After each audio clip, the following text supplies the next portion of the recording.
За разлика од претходните сезони, Еврофан Перистер оваа година покажува подеднакво добар учинок и резултат и на домашен и на гостински терен. Има само еден гостински пораз, а сега гостува против екипа која што е и математички отпадната од опцијата за пласман во следната фаза.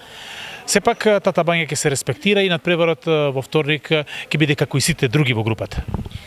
Точно така, како што кажавте, ова сезона за разлика од претходните доста поуспешна и на добар пат сме.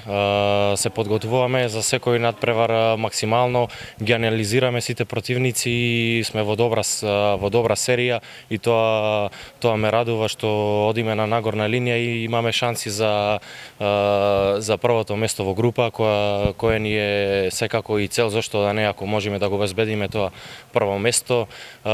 Се спремаме, се подготвуваме за Тата Бања, почнавме да ги анализираме, се работи за сериозна екипа без разлика што не обезбедија пласман понатаму во следната фаза, али не смееме никако да ги подцениме. Добра екипа која трча и која има добри индивидуалци што играат еден на еден и ево остана уште неколку дена се подготвиме за нив и да излеземе и да секако одиме на победа и тоа е тоа.